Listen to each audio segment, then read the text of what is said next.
Johnny Dollar. Clark Tracy at Providential Assurance Company. Yeah, hiya, Clark. I'm glad I caught you in. Are you free to take an assignment? Sure, why not? Did you ever hear of Kennett, Missouri? No. It's a small town about 100 miles south of Memphis, Tennessee. So it goes. We have a little office in Kennett, only it's become pretty obvious that we put the wrong man in charge of it a few months ago. What do you mean? His name is Charles Kingsley St. Clair. Lived in Boston most of his life, and he's a Harvard man. So? He doesn't have the least idea how to deal with those people when it comes to any problems or adjustments. In other words, he simply doesn't belong. Well, the answer to that ought to be easy enough. Transfer him. Give him a job somewhere up here in New England. Exactly what we plan to do, and close up the office there in Kennett. Okay, then why call on me? Because of the death of one of the few remaining policyholders down there, a man named Casper Crump. Yeah? His widow, Eupha Crump, has to be paid the $5,000 as to her and, of course, sign for it. Well, what's so tough about that? St. Clair says that he can't do it. Why not? Well, if you must know the truth, he sounded somewhat scared of the whole idea. Oh, now listen. So, Johnny, will you go on out there and take care of this thing for us and get us off the hook? Well, on the strength of what little you've told me. I know, but I'm sure St. Clair will be able to make it all perfectly clear to you. So I'll wire to him that you're on your way, okay? Oh, no, look. Johnny, I promise I'll okay your expense account without question, even tack on some kind of a fee. Well, now you're talking a language I understand. If the fee is big enough? Then you'll do it, fine. Now take it easy until we settle I'll wire him right away. Clark! Then wait to get your report. Wait a minute, will you? Thanks a million, Johnny. Bye. Clark! Hello!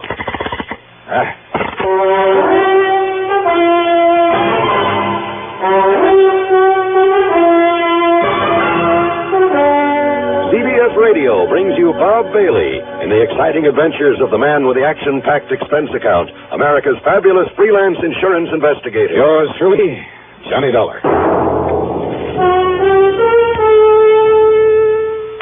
Next time you refresh, enjoy a frosty, ice-cold Pepsi-Cola. Sociability, Charlie. All right, Kay, how's this?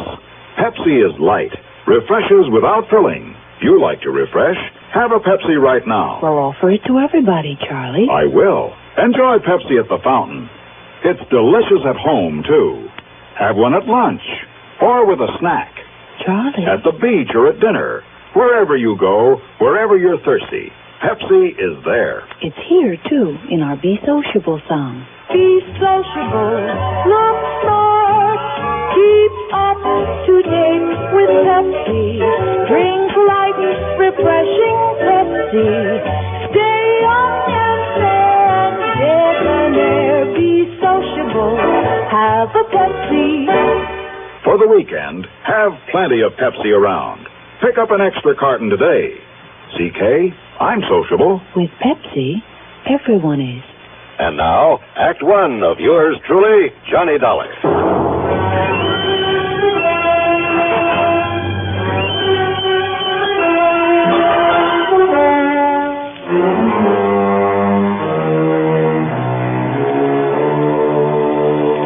Expense account submitted by Special Investigator Johnny Dollar to the Providential Assurance Company, Home Office, Hartford, Connecticut. Following is an account of expenses incurred during my investigation of the Moonshine matter.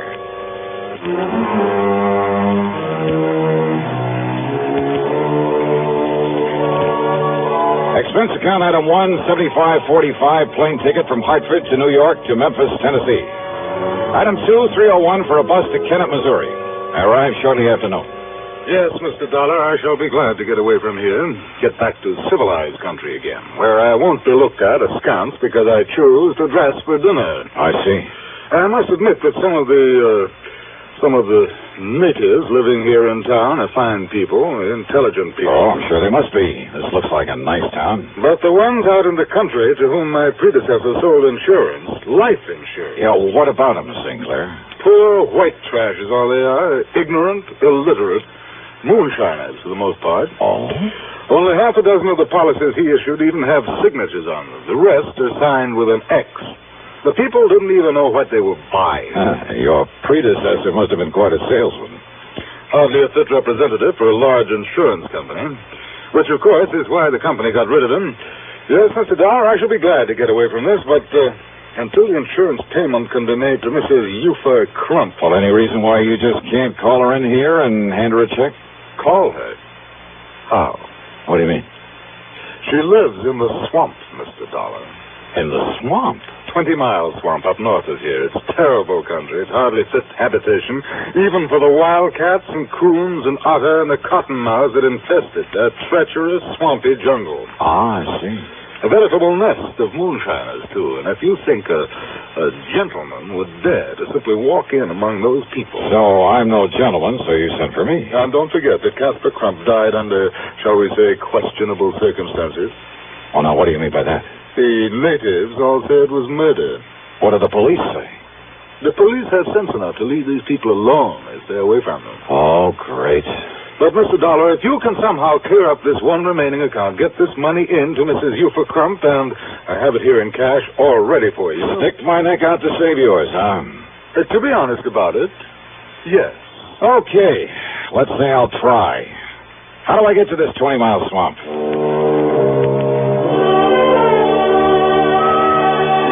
Sinclair drew me a rough map, handed me the $5,000, and wished me luck. Item 3 is $20 deposit on a rental car for one of the local garages. And what a car. It should have hit the junk heap 15 years ago and was actually held together in spots with baling wire. The left-hand door was closed with the help of a piece of rope. But it was transportation of a sort. I headed west a few miles and then north into some of the wildest country I've ever seen. It reminded me of the Everglades in Florida. The so-called road I followed was a deeply rutted set of wagon tracks full of mud and potholes. On both sides, the brush-covered, soggy swamp. There were huge, rotting logs crawling with water moccasins out sunning themselves. Yeah, I was glad I had some kind of a path to follow.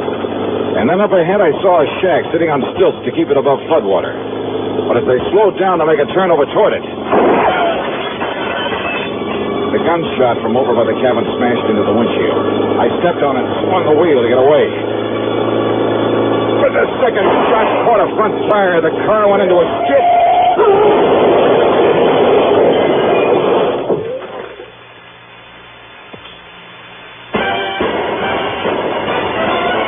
Are you smoking more now, but enjoying it less? Have a real cigarette, have a Camel. Tobacco makes the very best smoke. Have a real cigarette, have a Camel. Are you looking for flavor and mildness? Have a real cigarette, have a Camel. Tobacco makes the very best smoke. Have a real cigarette, a real cigarette, a real cigarette, have a Camel. If you're smoking more today, but enjoying it less, try Camels. The Camel blend of caustic Turkish and domestic tobaccos has never been equal for rich flavor, easygoing mildness, real smoking satisfaction every time you light up. The best tobacco makes the best smoke. Have a real cigarette, a real cigarette, a real cigarette, have a Camel. And now, Act 2 of yours truly, Johnny Dollar and the Moonshine Matter.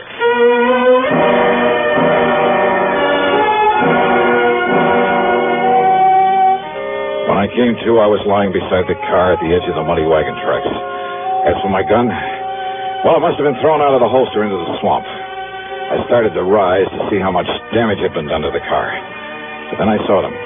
Two lanky, hard-faced men dressed in tattered jeans. One of them, the taller of the two, carried a long rifle, a vintage I'd seen only in museums. The other had picked up a piece of a tree limb for a club. And so as they came warily over to where I lay, I decided wisdom is the better part of valor. I played possum. I tell you, you made a mistake, Morphy. He ain't no revenue. Can't you see that? Maybe cash and maybe not. Of course he ain't. I know every revenue in these parts, Morphy, and he ain't one of them. You think I killed him, Cass? He didn't hit that there tree hard enough to hurt his car none, serious. And who is he, Cass? First we find out if he's still alive or if he's dead. Well, I'm keeping this here gun on to him. You still alive, mister? See that, Morphy? Him still alive. What happened? Now, you watch him, Cass. Who are you? Me, my name's Cass Dingle, and this here is Morphy Teague. You put down that gun, Morphy. You ask him who he is, Cass. Who are you, mister? Name is Dollar. Johnny Dollar. What you doing out here, Mr. Dollar? Well, I've come with some money. Some insurance money for Mrs. Eufa Crump. What's that mean, Cass? It mean that Miss Eufa gets some money on account of Casper was killed. She's a mighty fine woman, Mr. Dollar. She's a mighty fine woman, Mr. Johnny. You shut up, Morphy. Just 'cause I got a fancy for taking care of Miss Eufa now that Casper's gone, it's none of your business. Now, how much you got for Miss Eufa, Mr. Johnny? $5,000. What's the matter, you, Cass? Can't you see we got to get Miss Johnny and all that money over to Miss Eufa? Now, come on now. Isn't he be all right? You all right, Mr. Johnny? Well, give me the hand and we'll find out. Yes, sir. There you are, Mr. Johnny. Why, Mr. Johnny. What's the matter? That now holster. Ain't you got a gun for hit? I'm afraid my gun is somewhere out in that swamp. Now, that's too bad, ain't it, Cap?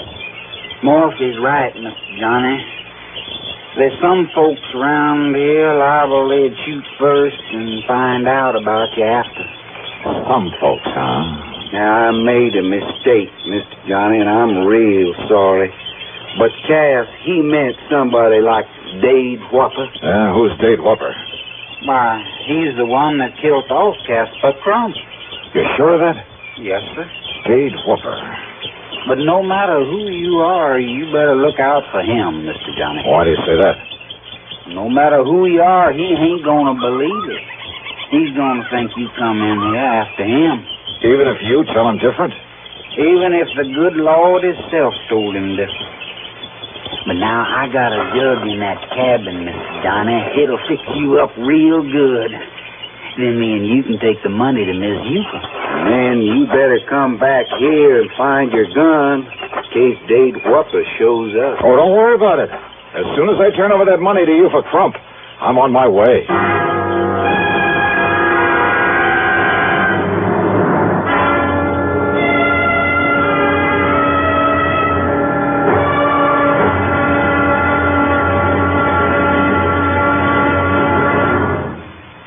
Hollywood star Mona Freeman. Who feels like acting with a miserable cold?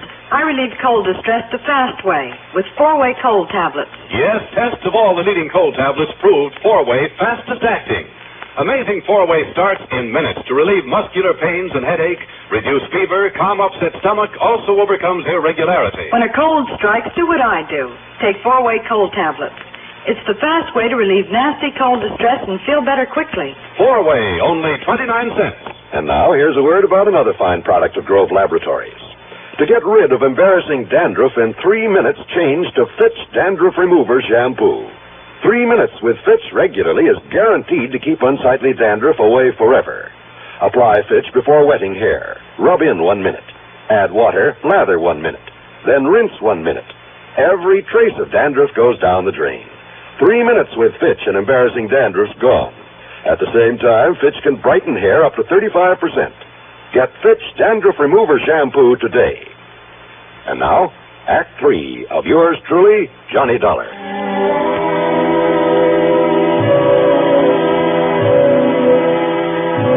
Cass Dingle's cabin. Well, I'm afraid I've never stepped into a more squalid, filthy, grimy place. How a human being could ever live in it, much less call it his home. After I join up with Miss Eufa, maybe she'll make it even nicer. Maybe even hang up some of them lacy curtains. Anyhow, on the excuse I needed all the fresh air I could get, I sat on the doorsill. As for the jug of corn liquor that Cass dug up, brother. Right out of Casper Crump's big still. That's Miss Eufa's now. The best there is. The first gulp had me gasping for breath. I felt like I was on fire inside. So Cass strained the tadpoles out of some branch water for a chaser. After the second snort, I was ready to tackle anybody in the world single-handed. Even Dade Whopper. I told you that'd fix you up. And now, oughtn't we go see Miss Eufa? Yeah, sure, Cass, why not? Only, where's Morphy? Oh, he took in his dugout and went on ahead to say the good news. Dugout? So me and you, we'll go in mine. Well, sir, if you've never ridden in one of those tiny dugouts, you have something not to look forward to. Every minute as he pulled us along through the swamp, I was sure the narrow little craft would tip over. But he handled it well, and after a quarter mile or so up the slough, as he called it, we landed in front of another, a larger cabin. But then... Mr. Dollar? Yeah, what is it, Morrison? One of Eufa's young uns, the spoilt one. You mean that no good lazy, huh? That's the one, Cass. He heard me tell Miss Johnny's here. He run off to tell Dade Whooper. Oh, that ain't good, Miss Johnny. He'll be coming here after you. So what? Stop worrying about it, Cass. We'll just take things as they come. But Dade Whooper's pies. Dade Whooper's pies? Yeah, well, stop worrying. Let's go in and see Mrs. Trump. Now, Mr. Johnny, I hate to say this. Well? But when somebody says stop worrying about Dade Whooper... Yeah? I sure hope none of that white mule ain't gone to your head, Mr. Johnny.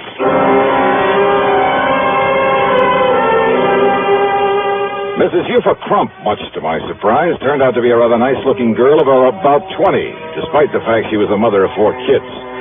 Her cabin boasted 4 separate rooms, a couple of worn-out rugs on the floor, some lace curtains. With almost childish delight, she put her X on the receipt for the insurance and stuffed the money into a hiding place under the floor, then made no bones about the fact that most of it would go to improving the moonshine still her husband had left her with. And with Cass, you're helping me. It's going to be the best still in all these here now parts. Well, good for you, Mrs. Trump. And Cass, I'm going to see that you get yourself a nice suit of clothes, a whole suit. Oh, now, you... And Mr. Johnny, I thank you very much, sir. My pleasure, Eufa. Only now, you two better get on your way. If that brat of mine, that Lacey, has found Dade Whooper and told him... Dade Whooper. What, Morphy? Dade Whooper. He's a-coming down the slough in his dugout.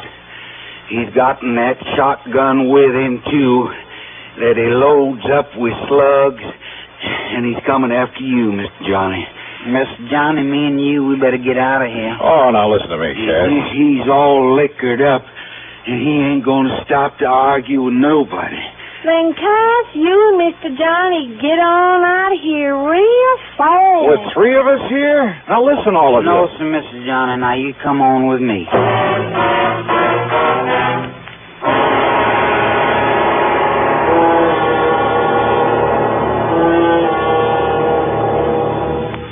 Munch, munch, munch a bunch of Fritos, corn chips. It's not polite to smack your lips, but you can't help it with Fritos corn chips. Munch, munch, munch a bunch of Fritos, corn chips. Whenever you have a party or friends drop in, serve a bowl of crisp Fritos corn chips and watch your guests dig in. They're golden chips of corn just made to munch. Serve them plain or with your favorite dip. There's a special Fritos in a king-size style that's just right for dips. Munch, munch, munch a bunch of Fritos corn chips. You'll find Fritos corn chips taste just right whenever the occasion calls for good munching. They have such good, crisp flavor, such good-for-you nourishment, there's contentment in every munch. Get Fritos today, Fritos, Fritos corn chips. Munch, munch, munch a bunch of Fritos corn chips. And now, Act 4 of yours truly, Johnny Dollar. Morphy was scared. My gun was somewhere out in the swamp. So again, it was a case of letting wisdom be the better part of valor. Especially after Morphy made it plain that even his rifle wouldn't mean a thing against Whooper when he'd had a jugful. Morphy promised to do all he could to keep Dade from following us. But by the time Cass and I got halfway down the slough, we could see Dade coming after us. And he was a big man, too. And though Cass was mighty skillful with the pushing pole, he kept gaining on us. We can't make it, Mr. Johnny. Push us in anywhere, Cass. But we can try, sir.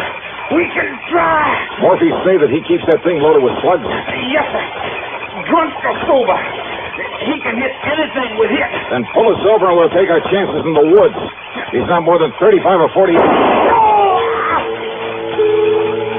Chance was dead before he hit the water. I jumped over after him into the shallow swamp. I started swimming over to a sort of island, a big grassy hummock. And over my shoulder I could see that Dade was raising his gun again, aiming at me. I grabbed a lungful of air and went under. Changed my course, swimming toward a patch of tules, hoping I'd have enough breath to get to it. Several times as I swam along under the surface, I brushed aside something living. Maybe they were moccasins, I don't know. But they were nothing to the danger from the drink-crazed man with a shotgun. Finally, my lungs bursting, I reached the tules and came to the surface, emerging slowly and breathing as quietly as I could. Lower! Lower! I know you're out here.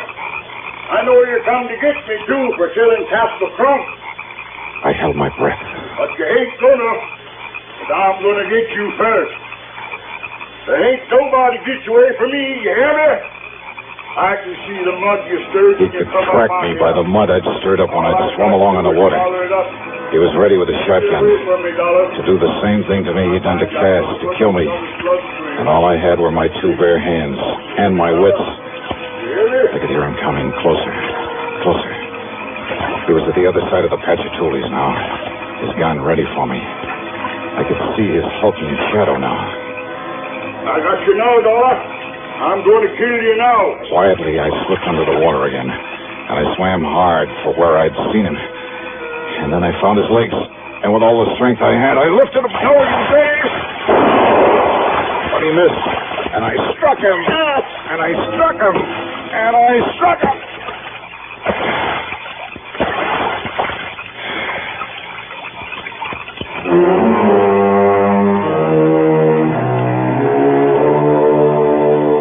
So maybe those people were pretty much a law unto themselves. But Dade Whopper went back to Kennett. There he'll stand trial for 2 murders. And I'll just continue to poke along in this soft, cozy little job of mine. Expense account total, including some new clothes and a trip back to Hartford, $340 even. Yours truly, Johnny Dollar.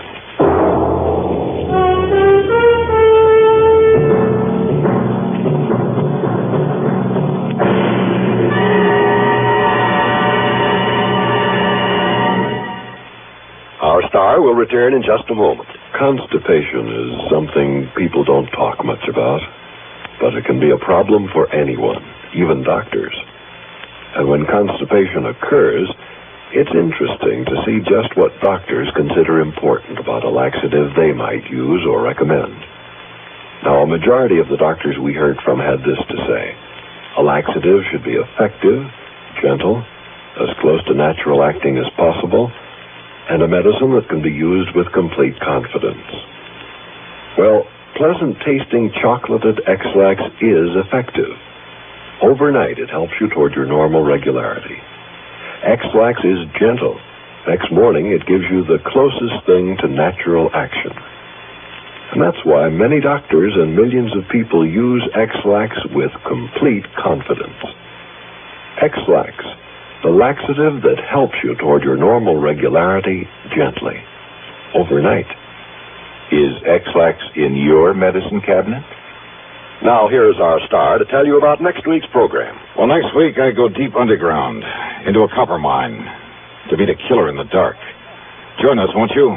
Yours truly, Johnny Dollar.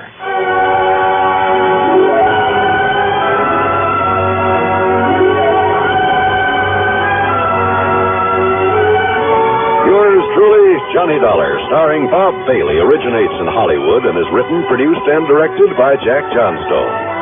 Heard in our cast were Virginia Gregg, Harry Bartell, Ben Wright, Sam Edwards, Vic Perrin, and Ralph Moody. Be sure to join us next week, same time and station, for another exciting story of yours truly, Johnny Dollar.